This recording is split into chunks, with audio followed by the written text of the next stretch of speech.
Hi everyone. So one of the most frequently asked questions is कि ma'am MA education better है या MEd better है। वो सभी स्टूडेंट्स जो एमएड कर रहे होते हैं वो मुझसे पूछते हैं मैम ऐसा तो नहीं कि हमें एमए एजुकेशन करना चाहिए, उसके अंदर जॉब अपॉर्चुनिटीज बेटर है। और वो स्टूडेंट जो एमए एजुकेशन कर रहे होते हैं वो मुझसे पूछते हैं कि मैम ऐसा तो नहीं कि एमएड करनी चाहिए थी, एमएड बेटर होती है। तो let me tell you students, both these degrees that is MA education and MEd masters of education are considered equivalent in our country. और दोनों की ही जो जॉब अपॉर्चुनिटीज है वो इक्वल है।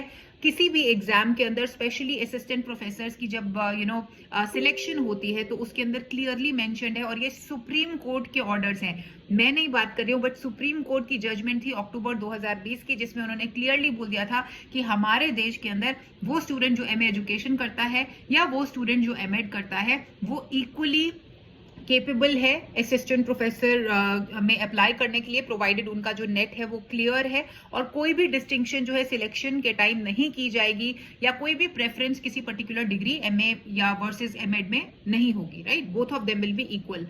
मैं आपको वैसे कुछ डिफरेंसेस बता देती हूँ कि ऐसा क्यों है कि एमए एजुकेशन और एम एड अलग अलग क्यों बोला जाता है। तो देखिए, ये जो दोनों कोर्सेज हैं है तो एजुकेशन के, लेकिन जो एम एड है that is certified and that is taken care by the NCTE, national council for teacher education के डायरेक्ट अंडर ये कोर्स आता है। प्रोफेशनली एस्टैब्लिश्ड डिग्री है ये। 2014 के अंदर आपको पता है कि टीचिंग लाइन को प्रोफेशनली एक्सेप्टेबल जो है वो माना गया था देश के अंदर। एंड जो एमएड है ये थ्योरी के साथ साथ कॉन्सेप्चुअल अंडरस्टैंडिंग के साथ साथ प्रैक्टिकल एक्सपोजर यानी कि टीचर्स को रियल लाइफ ट्रेनिंग देने के अंदर ज्यादा फोकस करती है। Theory, conceptual as well as practical exposure. लेकिन जो masters of arts in education है, it does not come under NCTE. यहाँ पे कॉन्सेप्चुअल अंडरस्टैंडिंग, थ्योरेटिकल डेप्थ के ऊपर ज्यादा फोकस किया जाता है, कॉन्सेप्ट लर्निंग के ऊपर, understanding of the entire teaching learning process, जिसके अंदर साइकोलॉजी, फिलोसफी सब कुछ आता है, but more focus is given on theory and concepts as compare to MEd. So I hope आपका ये डाउट क्लियर हुआ होगा कि फिक्र करने की बिल्कुल बात नहीं है।